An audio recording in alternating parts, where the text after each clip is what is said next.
digamos, el más grande de todos los aportes en materia económica, que es China, está generando temor en la economía global.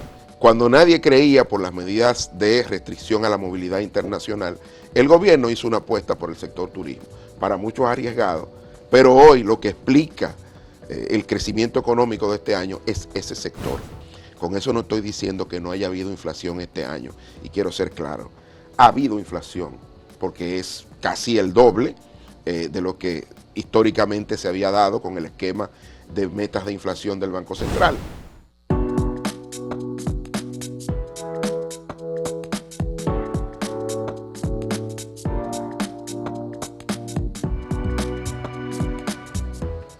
Saludos amigas, amigos, ustedes sintonizan Acento TV y este es su espacio a partir de ahora. Bueno, está terminando el año 2022 y toca de alguna manera hacer unos balances en diversas áreas de la vida nacional y de temas internacionales.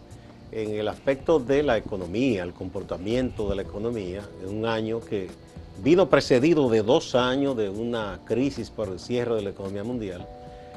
Queremos conversar con el doctor Fabricio Gómez Mazara, economista, para que nos ayude a entender un poco lo que ha sido este año y qué se podría esperar para el 2023. Bienvenido, Fabricio.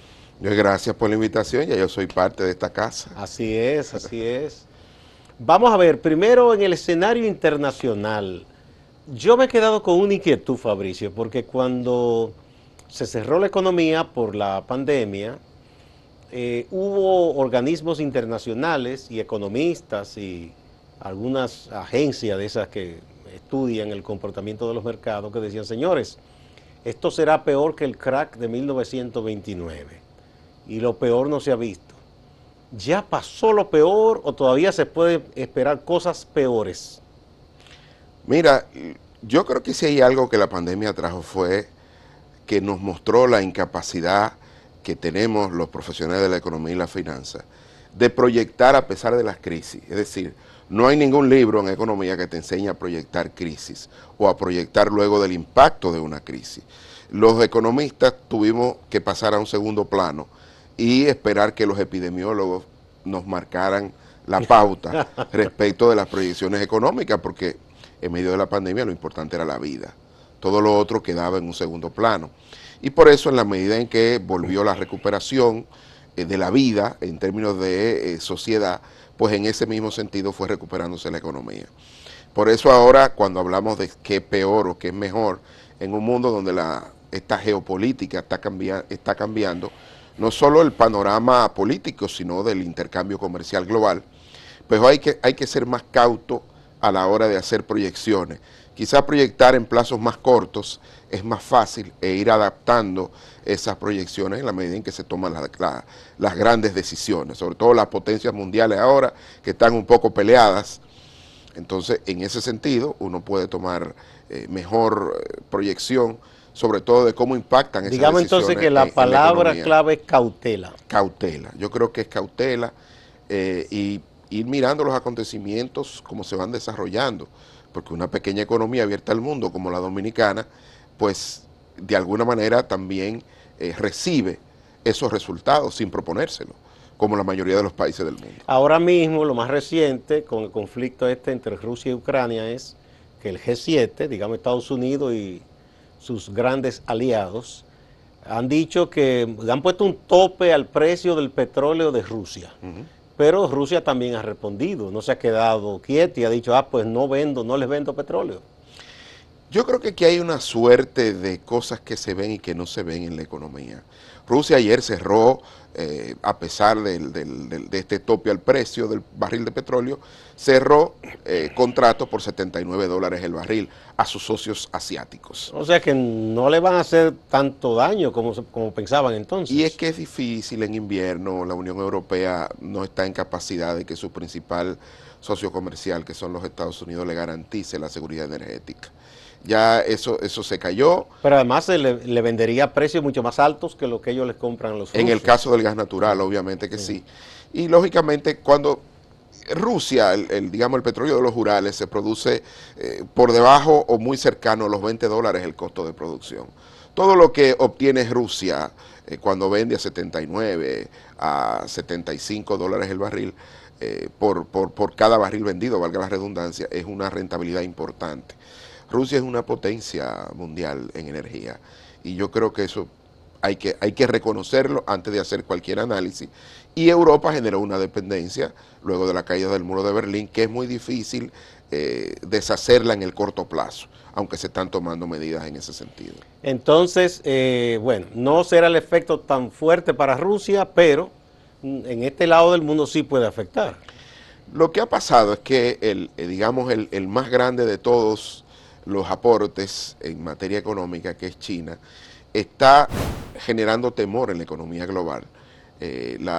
Digamos, la directora gerente del Fondo Monetario Internacional estableció que por el rebrote del COVID en China, a pesar de que las restricciones, producto de la presión interna, el gobierno de Xi Jinping la ha ido, digamos, rebajando, suavizando, pues se espera que tenga un impacto en el crecimiento de China y se proyecta que para el próximo año, de continuar esto, por lo menos en el primer trimestre, la economía global podría crecer incluso por debajo de un 2% del Producto Interno Bruto. China es la locomotora del crecimiento global y si cae la demanda de China, pues cae el crecimiento. ¿Ya no es tanto Estados Unidos la locomotora?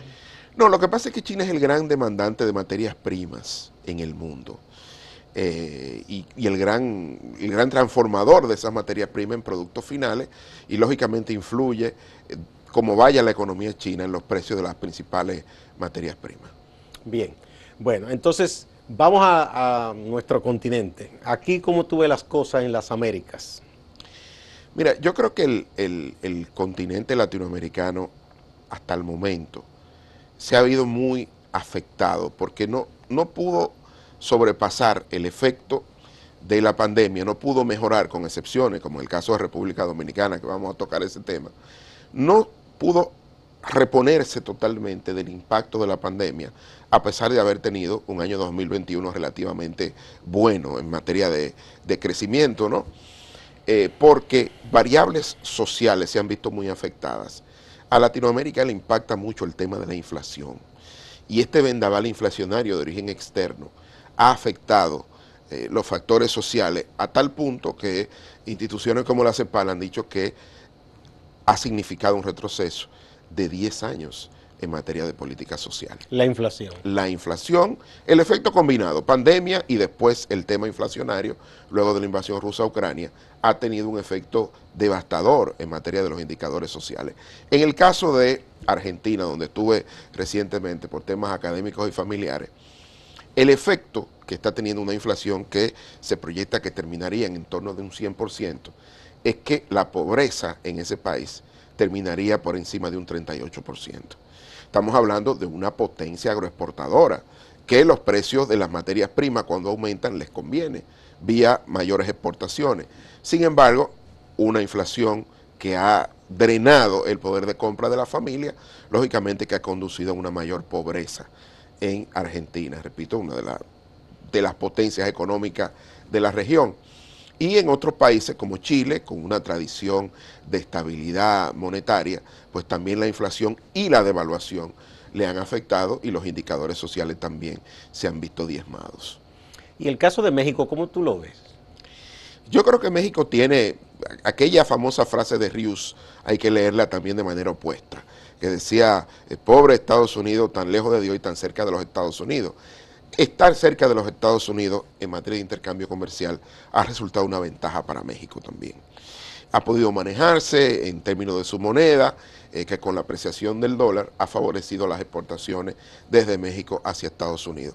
Hay factores históricos que está enfrentando México, como el tema de la violencia y de la inseguridad, que son factores que afectan mucho a la producción en México, pero a México le ha ido relativamente bien en medio de este vendaval, precisamente por su cercanía con los Estados Unidos. No, y con el ALCAN, ¿verdad? Y con el ALCA, pero Okay. su principal socio comercial son los Estados Unidos, y con el tema energético, Estados Unidos no solo se ha apoyado en México, incluso le ha abierto las puertas a un antiguo aliado como era Caracas, como es Venezuela. Sí, se están entendiendo. Que está comenzando a entenderse. Hay guiño de ojo ahí. Exactamente. Bueno, y bueno, entonces tenemos el caso de República Dominicana, que hay sectores, digamos, que dicen, se resisten a creer que las cosas se han manejado tan bien como el gobierno dice, o dicen organismos internacionales que aquí se han hecho bien, que aquí en Panamá las cosas se han manejado, como que son todavía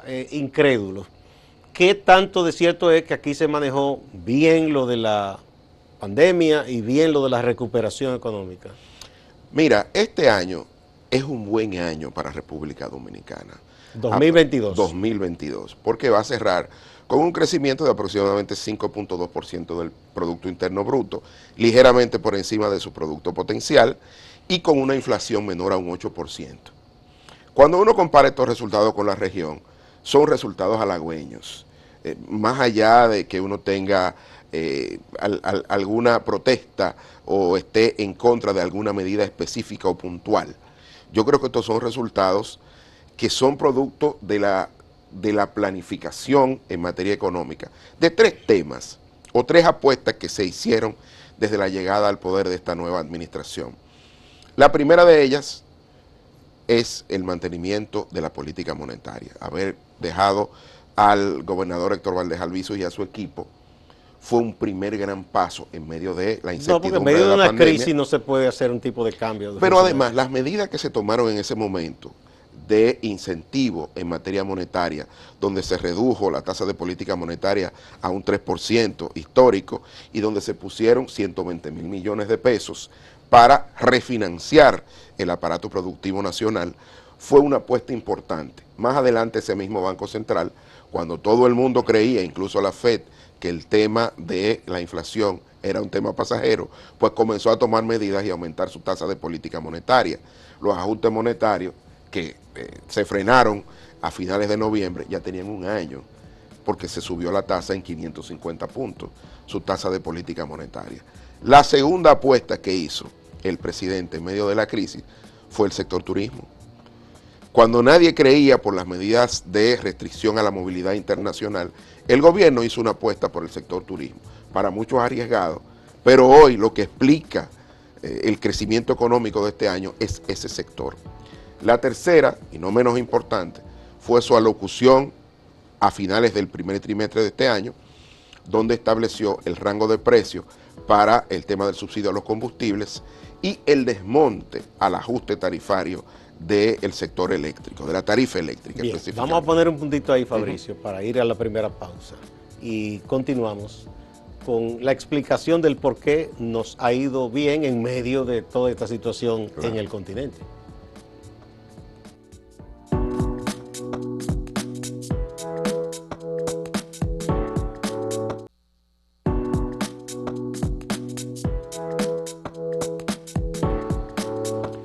Fabricio Gómez Mazara, economista, es nuestro invitado de este día. Entonces, esas decisiones fueron certeras. Claro, porque esas decisiones han generado sinergia. A lo mejor no, cuando se tomaron esas medidas no se esperaba que tuvieran esta complementariedad. Mantener la política monetaria y los programas de estímulo monetario. Apostar por el sector turismo. Y tercero, los subsidios al combustible y a la tarifa eléctrica. Eso es lo que explica el crecimiento de este año. Y lo digo porque yo creo que la joya de la corona ha sido la lucha contra la inflación.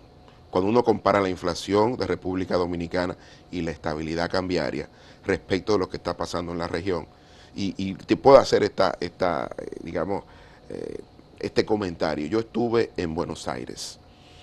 En Buenos Aires todos los días te anuncian por la televisión, no transite por tal calle, por tal calle, por tal calle, porque va a haber una protesta en reclamo de ajuste salarial y por el alto costo de la vida. Es una situación social que se está generando no solo en Argentina, también en Santiago de Chile y en otras ciudades latinoamericanas. Con gobiernos que son progresistas y que muchas veces atienden esos clamores. Claro. Eso llama un poco la atención. Por eso digo que es el principal logro, porque la inflación es un impuesto que pagan los más pobres, porque invierten mayor recursos, ingresos lo básico, en alimentos y bebidas no alcohólicas.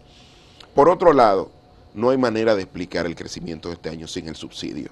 La estructura productiva dominicana estaba subsidiada por dos elementos esenciales: el costo de la energía eléctrica y los combustibles. Cuando el aparato productivo nacional tiene la capacidad de anclar el costo de producción, el ajuste que se hace sobre los bienes y servicios que vende es menor que lo que se hace en una economía donde se deja todo a libre juego de la Para que la oferta y gente la entienda demanda. bien, si no se hubiese estado subsidiando Claro. el precio de los combustibles, ¿verdad? Los diversos combustibles, sobre todo gasoil, y si se hubiese permitido que, de acuerdo con lo que estaba programado, se ajustara la tarifa eléctrica, tuviera mucho más alta la inflación. Claro, tuviera la inflación mucho Porque más el alta. panadero, el dueño de la fonda, el mismo productor del campo o el que transporta los alimentos, iba a tener que incrementar los precios. Exactamente. Y yo creo que se hizo una apuesta que está dando esta sinergia porque ha habido coordinación macroeconómica liderada por el Banco Central. ¿Qué quiere decir eso en español? Dos elementos esenciales para combatir el tema de la inflación. El primero, los subsidios por el lado fiscal, ¿no? Tanto el subsidio a los combustibles como el subsidio a la tarifa eléctrica. Y segundo, el ajuste de la tasa de política monetaria y absorber el exceso de liquidez que había quedado del año 2021. Esos dos elementos han coadyuvado a que la inflación no solo sea de un dígito, sino que termine por debajo de un 8%. Con eso no estoy diciendo que no haya habido inflación este año, y quiero ser claro, ha habido inflación, porque es casi el doble de lo que históricamente se había dado con el esquema de metas de inflación del Banco Central. Pero cuando uno compara este resultado con lo que ha pasado en la región, está muy lejos todavía. Y la caída del poder adquisitivo de la familia dominicana, cuando tú la comparas con lo que ha sucedido en la mayoría de países latinoamericanos, está muy por debajo. Está por debajo. Hay críticas desde la oposición que dicen, bueno, no es cierto, que es un problema de mal manejo de la crisis, de que no saben hacer las cosas porque en tal país se ha ido reduciendo la inflación y aquí no. ¿Es eso cierto o es el elemento propio de un político en oposición? Mire, yo soy un profesional de la economía y la finanza. Yo no le puedo pedir a un político que se salga de su personaje. De su lógica. Porque esa es su lógica y ellos tienen que actuar en ese sentido, y más si están persiguiendo llegar al poder. Y es normal esa crítica, porque esa crítica se da en todos los países y es entendible. Pero ahí están las estadísticas. O sea, un país que ha logrado tener una inflación de un dígito y que va a terminar por debajo de un 8%, si eso no es un logro importante. Te lo pregunto de otra manera. Dígame lo que es. ¿No? Había otra forma, digo yo, de enfrentar esta crisis que no fuera apelando al subsidio, tratando de contener con la política monetaria la inflación. ¿Había otra modalidad? Mira, el activo más importante que tiene cualquier sociedad se llama la paz social y la convivencia pacífica. Yo escuché en una declaración del presidente donde él decía, este es un gobierno pro empresa. Yo estoy de acuerdo, pero cambiaría el headline, el titular. Yo creo que la gran apuesta que se ha hecho cuando uno mira, porque no hay almuerzo gratis en la economía, estos subsidios van a generar lógicamente un déficit mayor que el que originalmente se había proyectado, que podría terminar en el entorno de un 3.2, 3.3% del Producto Interno Bruto. Pero esa fue una apuesta por la paz social y la convivencia pacífica. Si aquí los combustibles se hubieran dejado al libre juego de la oferta y la demanda, con los precios internacionales como están, y la tarifa eléctrica se hubiera ajustado, como dice el pacto eléctrico, aquí hubiera una convulsión social importante. Obviamente, y ahí perdemos todos.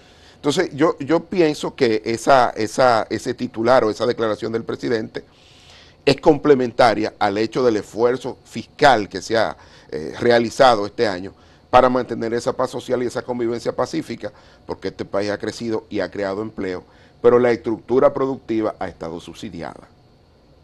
Y yo creo que eso tiene que establecerse claramente, y como repito que en la economía no hay almuerzo gratis, déficit de hoy implican aumento de impuestos en el futuro. Y eso es una regla fiscal que se cumple tarde o temprano. Bien, el otro gran tema que también organismos internacionales han dicho es si habrá en este 2023 una recesión. Algunos dicen, no, ya se despejó el fantasma ¿Qué tú piensas?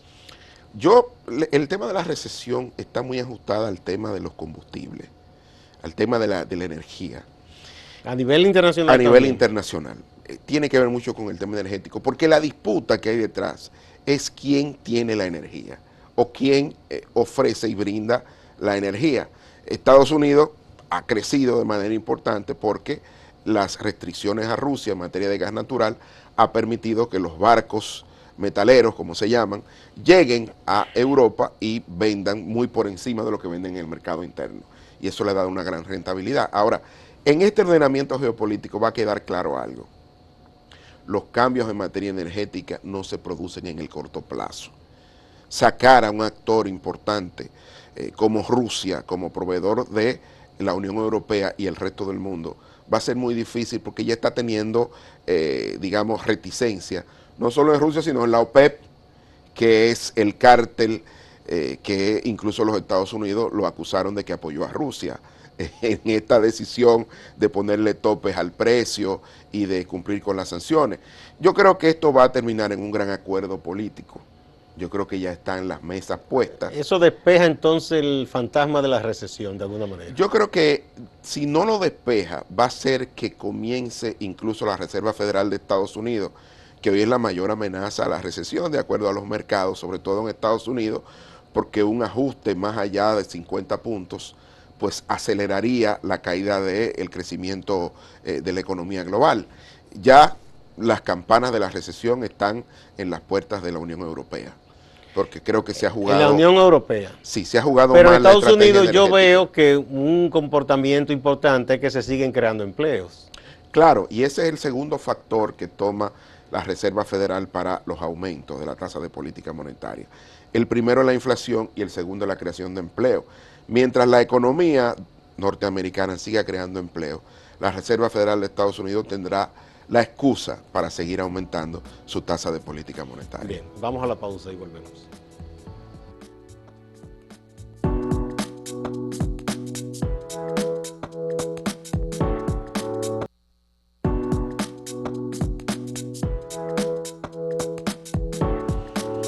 Continuamos con Fabricio Gómez Mazara. Entonces, eso de alguna manera envía un mensaje de cierto alivio. Parece que, pese a la retórica dura de la guerra, tendrán que ponerse de acuerdo. Claro, porque aquí hay una pérdida total. Repito, cuando tú ves que el Nord Stream 1 y el 2, gasoductos que costaban 30, 40 mil millones de euros. Y que Alemania de euros, invirtió mucho dinero junto con Rusia. Claro, ahí. Y que hoy están inhabilitados. De verdad que es una pérdida global, porque desde la caída del muro de Berlín hasta nuestros días, la interdependencia global de la economía ha mejorado la productividad de los factores. Es decir, el hecho de que Europa consuma energía proveniente de Rusia a través de un gasoducto mejoró la productividad de la potencia exportadora de Rusia, que es Alemania. Alemania es el motor de la Unión Europea. Y una vez afectado a Alemania, pues se afecta toda la economía de esa Unión Europea como al efecto. Y eso es lo que está produciendo hoy toda esta expectativa de devaluación. Y el Reino Unido, que aunque recesión, se separó de la Unión Europea, no le ha ido bien. No, desde el Brexit para acá no ha habido manera de que el Reino Unido pueda levantar cabeza en términos económicos, por lo menos. Nosotros acá en República Dominicana, ¿tú observas posibilidad de que vayamos a entrar en recesión? Porque si hemos tenido esos resultados positivos, ¿tú piensas que a menos que sea por influencia de Estados Unidos? Yo creo que nosotros, tú acabas de dar el elemento esencial, nuestra relación y o dependencia de la economía de los Estados Unidos es lo que marca nuestra capacidad de crecimiento. No solo porque es nuestro principal socio comercial, sino porque las remesas que llegarían casi a 10 mil millones de dólares nuevamente este año, provienen del 85% de dominicanos que residen en los Estados Unidos.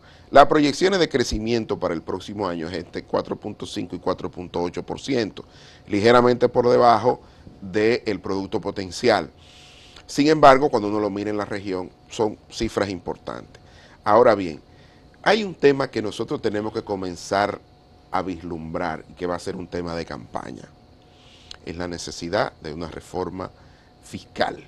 en términos integrales. Pero es que nadie quiere entrarle a eso una vez que llega al poder. No, porque eso va a ser, y yo me comprometo contigo a venir al programa, a que lo pongamos como un tema de campaña para el año 2024, para que el presidente que salga electo en esa fecha, pues se comprometa a un ajuste fiscal básico, no tiene que entrar mucho en detalle, como aquella vez se hizo con el 4%, que sea un compromiso entre los candidatos. Los actores importantes de la política, los que tienen posibilidades.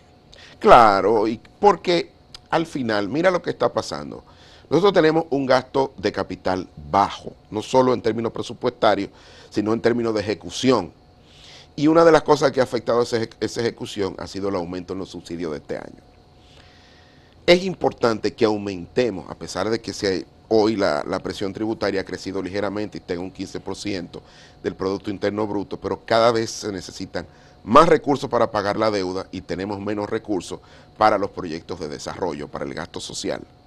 Entonces, es necesario aumentar la capacidad recaudatoria para que el gobierno siga apoyando proyectos de desarrollo que mejoren la calidad de vida de los ciudadanos. Y ese esfuerzo es colectivo y tenemos que apostar a eso, porque mientras más estabilidad fiscal podemos apostar a un mejor futuro, no solo en términos internos, sino nuestra inversión extranjera. Bien, también. Pero ojalá que sea así, de una especie de pacto, ¿no? Para que por fin se aborde, porque todos los gobiernos, por razones diversas, le han sacado el cuerpo a esa necesidad, y que está contenida incluso en la ley. En la Estrategia Nacional de Desarrollo. Está sí. contenida, pero nadie, bueno, todo el mundo piensa que eso lo puede sacar del poder. Muchas gracias, Fabricio. Sí, claro, Gracias. volveremos a hablar en la medida Sí. que vayan pasando ya los meses del próximo año. A ustedes también, amigas y amigos, no se vayan, que hay más en Acento TV y Acento Portal.